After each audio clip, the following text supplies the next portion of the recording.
You went out hunting and somebody got hurt and you didn't know what to do. Hi, my name is Roy Canterbury. I'm going to be your host today on Arch Talk 101.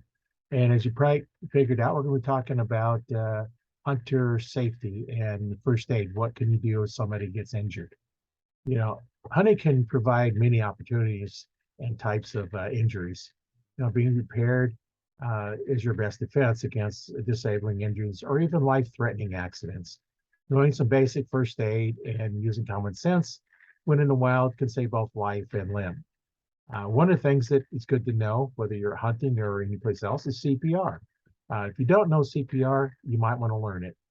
You can call your local hospital, EMS, fire department to find out when and where you can attend community CPR classes. Sometimes they might be free or small cost, but the price to you pay for that would be nothing compared to saving somebody's life. You never know when you may need to perform CPR on a friend, family member, or even a stranger. A few hours of your time could save life someday. Many CPR classes offer basic first aid classes as well. You'll want to check with your local provider, whoever you're going to get your CPR class, and see if this option is available uh, before registering for the class. Uh, Safety rules during a crisis. If something happens, you need to have some basic ideas. Think about it, plan it, talk about it, rehearse it prior to then. And the first rule of safety during a crisis may sound kind of selfish, but it's important. Just like the airlines say, put your mask on first before anybody else. You want to take care of yourself first. Check the scene of an accident for unsafe conditions. Make sure the area is safe for yourself and bystanders before beginning first aid. You want to make sure you're safe. You don't want to become part of the problem when the emergency shows up. The reason behind this rule is that you become injured or incapacitated, you can't help anyone else. If you become injured, rescue workers arriving on the scene will then have you as an added victim to care for. So make sure that you're safe. Um, Seconds make a big difference in a crisis, but take a few beforehand to ensure that you will be able to provide help that is needed. Once again, take care of yourself first. Make sure that you have what you need so that you're safe. Then you can provide care for somebody else. Now, your basic first aid, healthcare personnel is taught the ABCs of first aid: airway, breathing, circulation. Now, your first concern is whether an accident victim has a clear airway. If the mouth or throat is blocked by blood, water, objects, tend to this matter first. If the airway is blocked, they're not going to be able to breathe, which is the second part. Next, you want to see if the victim is breathing or is in danger of ceasing to breathe. You want to check all that out. The brain and vital organs cannot last long without oxygen, providing rescue breathing if necessary. So if they can't breathe on their own, you might need to provide it for them.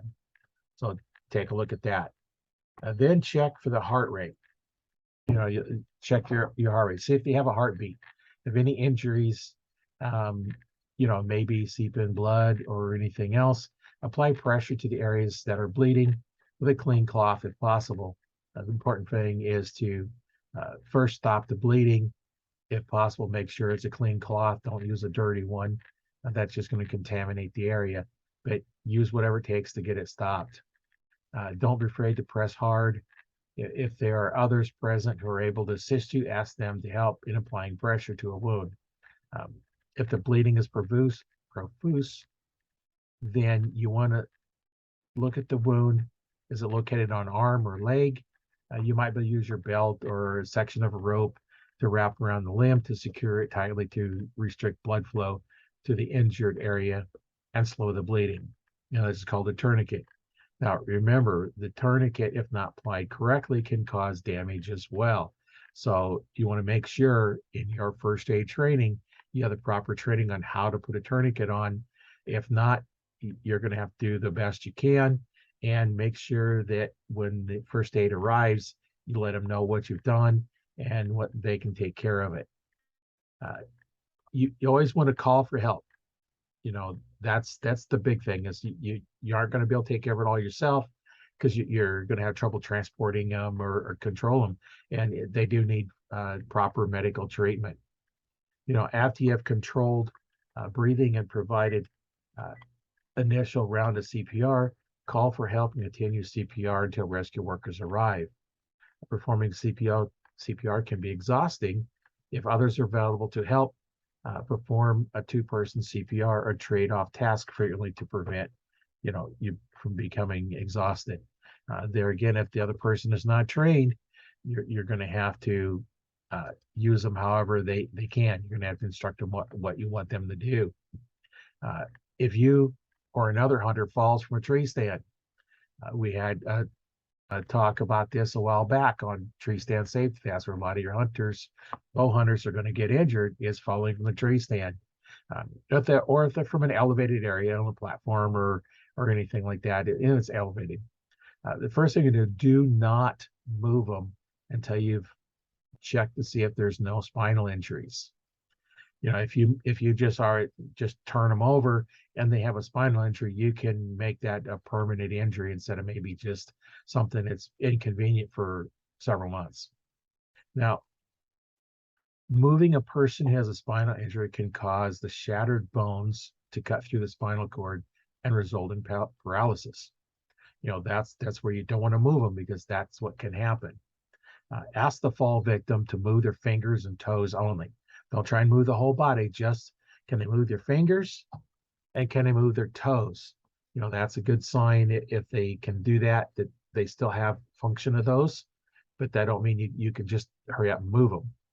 If they're unable to, now then for sure they have a spinal injury, and you have to have special care in moving that person, because there is an injury. So you have to make sure it's immobilized. At that point, you might want to take and make sure, they don't move, they stay calm.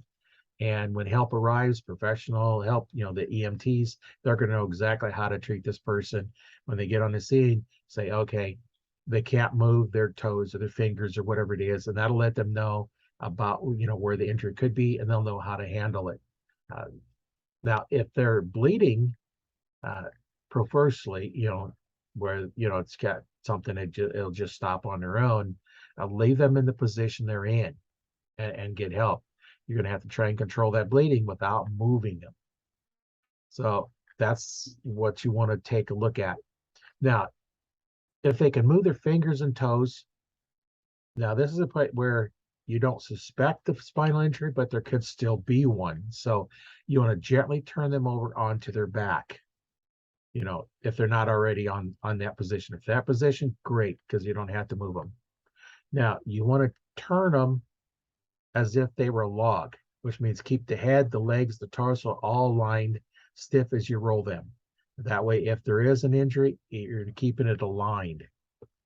If there is a crack in the spine or something, you want to make sure that moves as one big unit, not two separate ones. This will prevent any compression on the spinal cord should the vertebrae, protected and the spinal cord be compromised. So that's what you want to make sure is you don't cause an injury by trying to help them with injuries they do have. Some falls and spinal injuries that affect the neck area can also result in a person not being able to breathe on their own. So if this happens, you must provide rescue breathing for them until help arrives. Now, once again, once you start help, you need to keep doing it until help arrives. Using firearm safety and common sense, like avoiding aggressive animals, go a long way to preventing hunting accidents. You want to know what's in the area. Educate yourself and hunt with others. Always tell someone where you will be hunting and when you will return. Keep safe in the woods. It's everyone's responsibility. For sure you do your part. Now, once again, I'm not a medical professional, so this is just, stuff I've learned, in courses I've taken. I've taken some first aid courses and CPR and a lot of those things. But, this is something that you need to think about. What are you going to do if you get hurt or somebody gets hurt? How can you help them? If you haven't had any training at all, then you may not know what to do. So you want to make sure that you get through looking at what are the possibilities and prepare for them. Don't expect something's gonna happen. Don't dwell on what's gonna happen. Just have that prepared in the back of your mind. Plan on, everything going just fine. But when something does go wrong, you want to be prepared. You want to have some idea of what's going on. One of the things you want to do is when you're out hunting is want to make sure that you have the proper training on the equipment you're using. Now, this being an archery channel, mostly focusing on archery, you want to make sure you know your equipment, know how to use it correctly. Use it. You shooting a bow, with improper technique or form, can cause problems. You can, wrong grip, you can be turning, and next thing you know, you derail the string, and now you get slapped on there. You can have an injury that way that you might need to take care of. One of the things to do is make sure you check out your equipment. And one of the ways that you can make sure that you have your equipment checked out is join the Archery Talk 101 Facebook group. There we have archery instructors as well as bow techs in there that can take a look at your situation, give you ideas and suggestions on what you can do to fix a problem or solve a problem that you're having. The other thing you can do is get yourself some coaching so you know how to shoot your best, so you can make that good shot. And I offer a free 15-minute consultation call to anybody that would like to see if coaching might be for them. I have a link in the description on here below that was give you a form to fill out to apply for that 15-minute consultation call to see if coaching might be for you. It might be, it might not. We won't know. We'll get on that free 15-minute call and we'll find out. The other place you can get some information is on archtalk101.com. That website has a lot of information out there as well. If I review a product, there'll be a review out there for it. If I have links to the products where you can get them, I'll put those in there. At times I'll have those. But that's the three main sources that you can go to for that. Now, if you want to look for first aid classes, go to your local fire department and say, hey, I'm interested in learning more about first aid, CPR, and talk to them. Go to the hospital and find out, or call your local, first aid areas. Any place that handles, first aid products. If you have some place that focuses on first aid supplies, go to them and ask them. There are a lot of places you can go out and look for places to get your supplies, because you should really have some supplies with you. When I go hunting, I do carry a basic first aid kit. You're out hunting, it's not unusual to get a cut or a scrape, and it's easy just throw a band-aid on it, keep it clean. Just the basic first aid kit is there. Don't have to be big massive one trauma kit or anything, but if you can carry one of those even be better, because now you're prepared for any situation, whether it be a scratch that you want to get covered up, or something major where it's a bigger cut, that I'll need to be prepared for that. So once again, my name is Roy Canterbury, and I have been your host today on Archery Talk 101, and we'll see you next week.